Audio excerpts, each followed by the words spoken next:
എനിക്ക് ഓടാനൊക്കെയില്ല, ഞാനൊരു കുഞ്ഞിനെ ഉദരത്തിൽ വഹിക്കുകയാണ്. നിങ്ങളെപ്പോലെ ചാടാനൊക്കത്തില്ല, ഞാനൊരു കുഞ്ഞിനെ ഉദരത്തിൽ വഹിക്കുകയാണ്. നിങ്ങളെപ്പോലെ ഫോഴ്സായിരിക്കാൻ ഒക്കെയില്ല, ഞാൻ കുഞ്ഞിനെ അത് ഉദരത്തിൽ വഹിക്കുകയാണ് എന്ന് പറഞ്ഞാൽ അതിന്റെ അർത്ഥം ഒരു കുഞ്ഞ് അവൻ മാതാവിന്റെ ഉദരത്തിൽ ഉരുവായി തുടങ്ങുമ്പോൾ മുതൽ ആ മാതാവിൽ ആകമാനം ഒരു മാറ്റം, ആകമാനം ഒരു പരിവർത്തനം വരുന്നുവെങ്കിൽ ഇന്ന് രാത്രി എന്നെ കേൾക്കുന്ന ദൈവ പൈതലേ, യേശു നിന്റെ ഉള്ളിൽ വന്നു കഴിഞ്ഞാൽ സമൂലമായ ഒരു പരിവർത്തനം നിന്റെ നോട്ടത്തിന്, ഭാവത്തിന്, സംസാരത്തിന്, ചെയ്തികൾക്ക്, എല്ലാറ്റിലും സമൂലമായ ഒരു പരിവർത്തനം ഉണ്ടാകണം. അതാണ് യഥാർത്ഥ മനസ്സ്.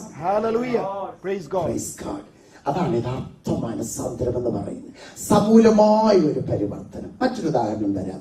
ഇതാ കന്യക മറിയം അഥവാ യേശുവിന്റെ വളർത്തമ്മ. യേശുവിന്റെ വളർത്തമ്മ, യേശു ആ മറിയയിൽ ഉരുവാകുന്ന സമയം ശ്രദ്ധിക്കും. ഗബ്രിയേൽ ദൂതൻ ഇറങ്ങി വന്ന് പറയുന്നു, കൃപ ലഭിച്ചവളെ നിനക്ക് വന്ദനം. സ്തോത്രം. ഓർത്തോണം, യേശുവിനെ പ്രാപിപ്പാൻ, യേശുവിനെ രക്ഷകനായി സ്വീകരിപ്പാൻ കഴിഞ്ഞിട്ടുള്ള ആരുണ്ടോ അവരെ നോക്കി സ്വർഗം ഇന്നും വിളിച്ചു പറയുന്നത്, നീ കൃപ ലഭിച്ചവരാ, നീ കൃപ ലഭിച്ചവളാ. എല്ലാവർക്കും യേശുവിനെ സ്വീകരിപ്പാൻ കഴിയുകയില്ല, എല്ലാവർക്കും യേശുവിന്റെ പൈതലായി തീരാൻ കഴിയുകയില്ല. മറിച്ച് കൃപ ലഭിച്ചവർക്ക് മാത്രമേ അത് കഴിയുകയുള്ളൂ. ആ അനുഭവത്തിലേക്ക് കടന്നു വരുവാൻ ഭാഗ്യം ലഭിച്ച ദൈവമക്കൾ കരമുയർത്തി ദൈവത്തെ ഇനിയും കൃപ ലഭിച്ചു കഴിഞ്ഞാൽ ഒരു കാര്യം കൂടെ പറഞ്ഞു കഴിയും.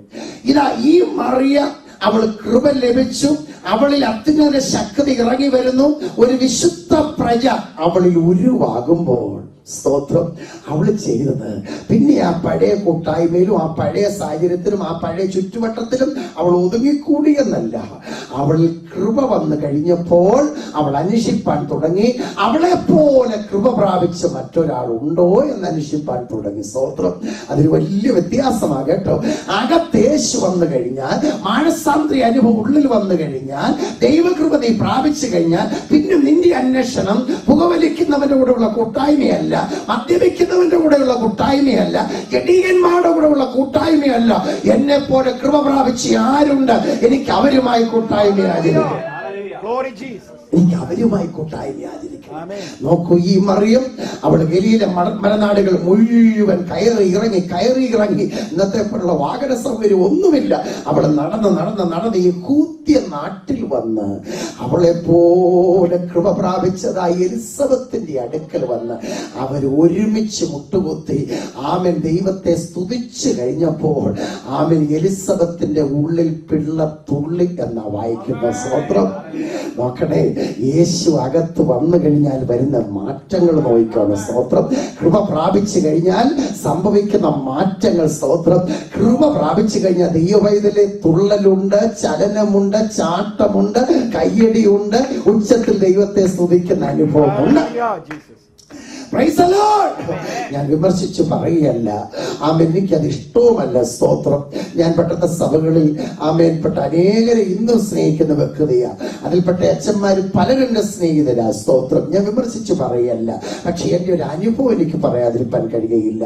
ഒരു വൈദികനാക്കി തീർക്കുവാൻ മാതാപിതാക്കൾ ആഗ്രഹിച്ച് എന്നെ വളർത്തിക്കൊണ്ടുവന്ന സ്ഥാനത്ത് ഞാൻ ഉൾപ്പെട്ടുന്നതായ മാർത്തോമാ സഭയുടെ നമസ്കാരക്രമ ലിറ്റർജി ആദ്യോടൊന്നും കാണാതെ പഠിക്കുവാൻ എന്നെ നിർബന്ധിച്ചു. എന്റെ മാതാപിതാക്കൾ നിർബന്ധിച്ചു. ഞങ്ങൾ ഇടവുകാരിയായ ഫിലിപ്പോസ് എനിക്കതൊരു അസൈൻമെന്റ് ആയിട്ട് തന്നു. അങ്ങനെ ഞാനത് കാണാതെ പഠിച്ചതാണ്. സ്തോത്രം. ആ കാണാതെ പഠിച്ച് അന്ന് ഉരുവിട്ട പല ഭാഗങ്ങളിൽ ഇന്ന് മാറി ഞാൻ ആമേൻ ഓർക്കുകയും ഞാൻ ദൈവത്തെ സ്തുതിക്കുകയും ചെയ്യാറുണ്ട്. സ്തോത്രം. അന്ന് ഞാൻ പറഞ്ഞു വിട്ട ഒരു വാചകം, അന്ന് ഞാനല്ല, പള്ളിയിൽ കൂടി ആരാധനയ്ക്ക് എല്ലാവരുടെ കൂടി ചൊല്ലിവിട്ട ഒരു ഭാഗം ഇതാണ്: സ്തുതിയും സ്തോത്രവും തേജസ്സും പുകഴ്ചയും മാഞ്ഞുപോകാത്ത നല്ല മഹിമയും നിരന്തരം കരയേറ്റുവാൻ ഞങ്ങളെ യോഗ്യതയുള്ളവരാക്കി തീർക്കണമേ. സ്തുതിയും സ്തോത്രവും തേജസ്സും പുകഴ്ചയും നിരന്തരം കരയേറ്റുവാൻ ഞാൻ ശ്രദ്ധിച്ചിട്ടുണ്ട്. അവിടെ ഒരൊറ്റ കുഞ്ഞൊരു സ്തോത്രം പറഞ്ഞിരുന്നുവെങ്കിൽ എനിക്ക് സങ്കടമില്ലായിരുന്നു. എല്ലാ ഞായറാഴ്ചയും ചൊല്ലിവിടും സ്തുതിയും സ്തോത്രവും തേജസ്സും പുകഴ്ചയും നിരന്തരം കരയേറ്റുവാൻ. എന്റെ കൊച്ചു പാപ്പി, നിന്റെ നാവ് കൊണ്ട് ഒരു സ്തോത്രം പറഞ്ഞിട്ട് ഇത് ചൊല്ലിയിരുന്നെങ്കിൽ എന്റെ ദൈവം ക്ഷമിക്കുമായിരുന്നു. ദൈവത്തിന്റെ സ്തോത്രം. നീ ചൊല്ലിവിടുന്നതല്ലാതെ ഒരു സ്തുതിയാകട്ടെ, ഒരു സ്തോത്രമാകട്ടെ നിന്റെ നാവ് കൊണ്ട് നീ പറയാറില്ല. എന്നാൽ കുറ്റമല്ല, സ്തുതിയും സ്തോത്രം എല്ലാവർക്കും പറയാൻ കഴിയത്തില്ല. അകത്ത് കൃപയുള്ളവനെ സ്തുതിയും സ്തോത്രവും പറയാൻ. അകത്ത് കൃപ, അകത്ത് ദൈവകൃപ വ്യാപരിക്കുമ്പോൾ ആരും നിർബന്ധിക്കേണ്ട കാര്യമില്ല. നീ വാ തുറന്ന് ദൈവത്തെ സ്തുതിക്കും. ദൈവത്തിന് അകത്ത് ദൈവകൃപ വന്നു കഴിയുമ്പോൾ അറിയാതെ കരങ്ങൾ അടിക്കും. അകത്ത് ദൈവകൃപ വന്നു കഴിയുമ്പോൾ ചലനമുണ്ടാകും. യെസ്, സ്തോത്രം. പരിശുദ്ധാത്മാവ് നമ്മിൽ വന്നു കഴിയുമ്പോൾ ചലനമുണ്ടാകുമെന്ന് ഇന്ന് ഞാൻ അനുഭവിച്ചറിയുന്നുവെങ്കിൽ അന്ന് ഞാൻ അത് ശ്രദ്ധിച്ച ഒരു കാര്യമുണ്ട്. ബഹുമാനപ്പെട്ട വൈദികൻ ഞാൻ ചൊല്ലുകൾ ചൊല്ലി വരുന്ന കൂട്ടത്തിൽ ത്രിയേക ദൈവത്തെ വാഴ്ത്തി പറയുന്ന ഒരു വാചകമുണ്ട്. പരിശുദ്ധനായ പിതാവ് പരിശുദ്ധനാകുന്നു, പരിശുദ്ധനായ പുത്രനും പരിശുദ്ധനാകുന്നു, പരിശുദ്ധനായ റൂഹ. അപ്പൊ കൈ ഇങ്ങനെ മുകളിലോട്ട് പോകും. ബഹുമാനപ്പെട്ട വൈദികന്റെ കൈ മുകളിലോട്ട് പോകും. നല്ല കാര്യമാണ്. റൂഹായും അപ്പൊ ഇങ്ങനെ കൈ ഇങ്ങനെ വിറയ്ക്കുന്ന കണ്ടുണ്ട്. റൂഹായും പരിശുദ്ധനാകുന്നു. ബഹുമാനപ്പെട്ട വൈദികനെ, നിങ്ങളും തുറന്ന് സമ്മതിക്കുന്ന ഒരു യാഥാർത്ഥ്യം, റൂഹ വരുമ്പോൾ ചലനമുണ്ടാകുമെന്ന. എന്നാൽ എന്റെ അനുഭവത്തിൽ എനിക്കൊന്ന് പറയാനുണ്ട്. റൂഹ വരുമ്പോൾ ഇങ്ങനെയല്ല ചലിക്കുന്നത്, ശരീരമാസകലം ചലനമുണ്ടാകും. അന്ന് പലതും ചൊല്ലിവിട്ടു, അന്ന് പലതും കണ്ട് ആമേൻ ആമേൻ കണ്ടിറങ്ങിപ്പോയെങ്കിൽ കൃപയാൽ പറയട്ടെ, ഇന്നതിന്റെ ആഴത്തിൽ നിന്നുകൊണ്ട് ആമേൻ ദൈവത്തെ സ്തുതിക്കുവാനും ദൈവത്തെ മഹത്വപ്പെടുത്തുവാനും ആത്മാവിൽ നിറഞ്ഞ് ശരീരം ചലിപ്പിച്ച് ദൈവത്തെ ആരാധിക്കുവാൻ ദൈവം തന്നിരിക്കുന്ന ഭാഗ്യത്തിനായി ഞാൻ ദൈവത്തെ സ്തുതിക്കുക. സ്തോത്രം. കൃപ ലഭിച്ചവളെ നിനക്ക് വന്ദനം. യഥാർത്ഥ ആരാധന എന്ന് പറയുന്നത് കൃപ ലഭിച്ചവനും തമ്മിൽ ഒരുമിച്ച് മടക്കുമ്പോൾ ആ സ്ഥാനത്ത് നിന്ന് ഉൾത്തിരിഞ്ഞു വരുന്ന അഗ്നിയുടെ സ്ഫുരണമാണ് ആരാധന എന്ന് പറയുന്നത്. സ്തോത്രം. ഞാനും കർത്താവിന്റെ ദാസൻ, അദ്ദേഹം കൃപ ലഭിച്ച വ്യക്തി, ഞാനും കൃപ ലഭിച്ച വ്യക്തി എങ്കിൽ ഞങ്ങൾ ഒരുമിച്ച് മുട്ടുകടക്കി ആ സ്ഥാനത്ത് ദൈവത്തെ സ്തുതിച്ചു തുടങ്ങുമ്പോൾ അവിടുന്ന് ഉയരുന്ന അഗ്നിയുടെ വ്യാപാരമാണ് ആരാധന എന്ന് പറയുന്നത്. ഇതെല്ലാവരും കൂടെ ആയാൽ ശരിയാകത്തില്ല. കൃപ പ്രാപിച്ചവരും തമ്മിൽ ചേർന്നെങ്കിലേ ആരാധന ശരിയാകും. Praise the Lord. ദൈവത്തിന് സ്തോത്രം. മടങ്ങി വരട്ടെ. വെള്ളത്താലും ആത്മാവിനാലും ജനിക്കുക എന്ന് പറഞ്ഞാൽ യേശു ക്രിസ്തുവിനെ പരിശുദ്ധാത്മാവ് വചനത്തിൽ കൂടെ നമ്മുടെ ഉള്ളിൽ ഉരുവാക്കുക. യേശു ക്രിസ്തു നമ്മുടെ ഉള്ളിൽ വന്നു കഴിഞ്ഞാൽ നമ്മുടെ നോട്ടത്തിന് വ്യത്യാസം, ഭാവത്തിന് വ്യത്യാസം, സ്വഭാവത്തിന് വ്യത്യാസം, ആ സമൂലമായ ഒരു പരിവർത്തനമാണ് ഇതുകൊണ്ടുണ്ടാകുന്ന. ദൈവത്തിന് സ്തോത്രം. ഞാൻ തെളിയിക്കാനായിട്ട് പോകുകയാണ്. എന്നാ റിപ്പന്റൻസ് പറഞ്ഞ? Repentance is A radical transformation. മാനസാന്തരം എന്ന് പറയുന്നത് ഞാൻ മുമ്പേ ഓർപ്പിച്ചല്ലോ, സമൂലമായ ഒരു പരിവർത്തനം, ഒരു വലിയ പരിവർത്തനം. യേശു ഉള്ളിൽ വന്നാൽ പിന്നെ നമ്മുടെ നോട്ടം യേശുവിന്റെ നോട്ടമായി മാറുക, നമ്മുടെ വാക്കുകൾ യേശുവിന്റെ വാക്കുകളായി മാറുക, നമ്മുടെ നടപ്പ് യേശുവിന്റെ നടപ്പായി മാറുക. സ്തോത്രം. അതുകൊണ്ടല്ലേ പൗലോസ് ഇങ്ങനെ പറയുന്നത്, ഇനിയും ഞാനല്ല ക്രിസ്തു അത്രേ എന്നിൽ. ദൈവത്തിന് ഇനിയും ഞാനല്ല ക്രിസ്തു അത്രേ. കൈ എന്റേതാ, സത്യമാ, പക്ഷെ ഉപയോഗിക്കുന്നത് ക്രിസ്തുവാ. കണ്ണ് എന്റേതാ, സത്യമാ, പക്ഷെ നോക്കുന്നത് ക്രിസ്തുവാ. കാൽ എന്റേതാ, സത്യമാ, പക്ഷെ നടക്കുന്നത് ക്രിസ്തുവാ. സ്തോത്രം. നോക്കട്ടെ, ഇനി ഞാനല്ല ക്രിസ്തു അത്രേ. സ്തോത്രം. നോക്കട്ടെ, യേശു ക്രിസ്തു നമ്മുടെ ജീവിതത്തിന്റെ പൂർണ്ണ നിയന്ത്രണം ഏറ്റെടുക്കുന്നു. ആ യേശുവിൽ നാം ആയിത്തീരുന്ന അനുഭവമാണ് വീണ്ടും ജനനം അഥവാ മാനസാന്തരം. സ്തോത്രം. വീണ്ടും ജനനം മാനസാന്തരം തമ്മിൽ വ്യത്യാസമുണ്ട്. വീണ്ടും ജനനം എന്ന് പറയുന്നത് that is the first step in the process of repentance. മാനസാന്തരം എന്ന് പറയുന്ന ഒരു വലിയ പ്രക്രിയ. അത് വീണ്ടും ജനനം എന്ന ആദ്യ പടിയോടുകൂടി ആരംഭിച്ച് കർത്താവിന്റെ കാഹളധ്വനി വരെ ഇങ്ങനെ ഒരു പ്രക്രിയ കണ്ടിന്യൂ ചെയ്യുന്ന ഒരു അനുഭവമാണ് മാനസാന്തരം എന്ന് പറയുന്നത്. മാനസാന്തരത്തിന്റെ ഫസ്റ്റ് സ്റ്റേജ് ആണ് യേശുവിനെ രക്ഷകനായി സ്വീകരിച്ച് വീണ്ടും ജനനം പ്രാപിച്ച് കയറി വരിക. സ്തോത്രം. എന്നതിന് ശേഷം ഓരോ നിമിഷവും നീ മാനസാന്തരപ്പെട്ടുകൊള്ളണം. സ്തോത്രം.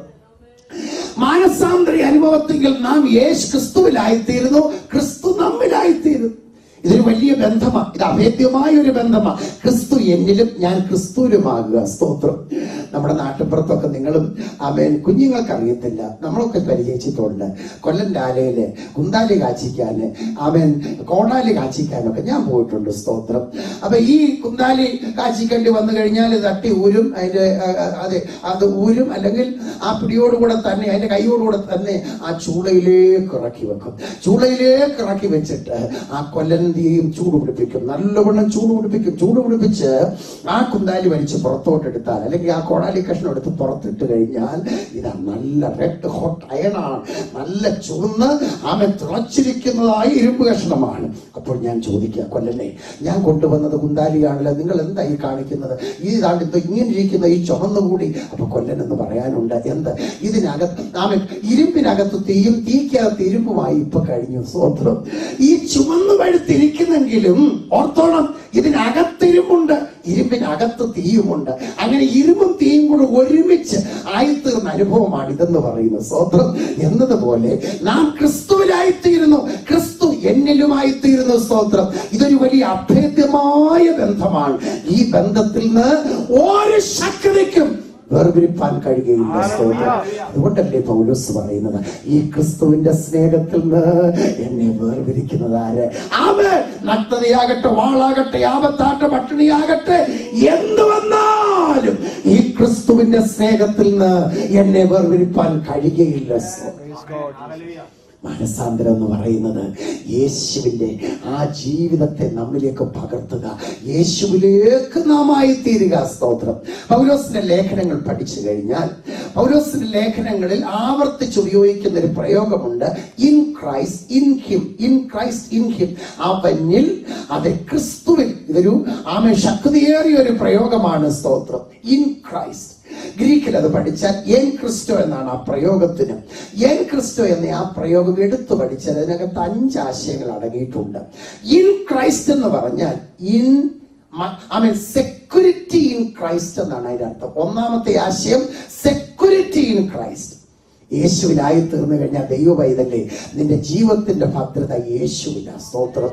ഭദ്രത എന്ന് പറഞ്ഞാൽ ഒരു ദുഷ്ടശക്തിക്കും നിന്നെ തൊടാൻ അവകാശമില്ല, ഒരു പിശാചും നിന്നെ തൊടുകയില്ല. കാര്യം my life is secure in Christ Jesus. എന്റെ ജീവിതം ക്രിസ്തുവിൽ ഭദ്രമാ. സ്തോത്രം. LIC എന്നും പറഞ്ഞ് കുറെ പുള്ളികൾ നമ്മുടെ പുറകെ നടക്കാറുണ്ട്. നാട്ടിൽ ചെന്നിറങ്ങണ്ട കണ്ട് എല്ലാവരും അടുത്ത് കൂടും, സാറേ ഒരു പോളിസി എടുക്ക്. ഞാനൊരു ദിവസം ഒരു സ്നേഹിതനോട് ചോദിച്ചു, ഞാൻ എന്തിനാ പോളിസി എടുക്കുന്നത്? പുള്ളി എന്നോട് പറഞ്ഞത്, സാർ ഇപ്പൊ ഒരു പോളിസി എടുത്ത് അങ്ങ് മരിച്ചെന്നിരിക്കട്ടെ, സാറിന്റെ ഭാര്യയ്ക്കും കുഞ്ഞുങ്ങൾക്കും അതിന്റെ ഗുണം ഉണ്ടാകും. എനിക്ക് ആ പുള്ളിയോട് വലിയ വിഷമം തോന്നി. ഞാൻ ചോദിച്ചു, നീ രാവിലെ വീട്ടിൽ വന്നെന്തോ, അപ്പൊ ഞാൻ ചാകണമെന്നാണോ നീ പറയുന്നത്? ഞാൻ ചത്തു വന്നു കൊടുത്താൽ എന്റെ ഭാര്യയ്ക്കും കൊച്ചുങ്ങൾക്കും അതേ ഗുണമുണ്ടാകും പോലും. ഇതെന്തോ LIC, ഇതെന്തോ സെക്യൂരിറ്റിയാ? നീ പറയുന്നു my life is insured in corporation. എന്തോ കോർപ്പറേഷനാ, എന്തോ സെക്യൂരിറ്റിയാ, എന്തോ ഇൻഷുറൻസാ. ഞാൻ അദ്ദേഹത്തോട് പറഞ്ഞു, എനിക്കൊരു LIC ഉണ്ട്, ഞാൻ ആ പോളിസി ഓൾറെഡി എടുത്തവനാ. എന്റെ LIC എന്ന് പറയുന്നത് my life is secured, insured in Christ Jesus. My life is insured in Christ Jesus. ഇന്ന് രാത്രി എന്നെ കേൾക്കുന്ന ദൈവ പൈതലേ, നമ്മുടെ ജീവിതം ക്രിസ്തുവിൽ ഭദ്രമാണ്. യെസ്, ക്രിസ്തുവിൽ ഭദ്രമാണ്. 2, ഇൻ ക്രൈസ്റ്റ് എന്ന് പറയുന്ന ആ പ്രയോഗത്തിൽ അടങ്ങിയിരിക്കുന്ന രണ്ടാമത്തെ ആശയം ഐഡന്റിറ്റി ഇൻ ക്രൈസ്റ്റ്. ഞാൻ ഒരു ദൈവപൈതലായി തീരാൻ കാരണം ഞാൻ ക്രിസ്തുവിലായതുകൊണ്ട്, ഞാൻ ഒരു ക്രിസ്ത്യാനിയായി മാറാൻ കാരണം ഞാൻ ക്രിസ്തുവിലായതുകൊണ്ട്. സ്തോത്രം. എന്റെ ഐഡന്റിറ്റിയാണ് ഞാൻ ക്രിസ്തുവിൽ. എന്റെ ഐഡന്റിറ്റിയാ. സ്തോത്രം. അമേരിക്കയിൽ താമസിക്കുന്ന നിങ്ങൾക്ക് ആ നിലയിലുള്ള വിസയും ആ നിലയിലുള്ള പാസ്പോർട്ടും അതിന്റെ ഐഡന്റിറ്റിയും നിങ്ങൾക്കുണ്ട്. ഒരു വിസിറ്ററായി വന്ന എനിക്കുമുണ്ട് അതിൻ്റെതായ ഐഡന്റിറ്റി. ഞാൻ അമേരിക്കയിലായിരിക്കുമ്പോൾ ഒരു വിസിറ്ററെങ്കിലും ഞാൻ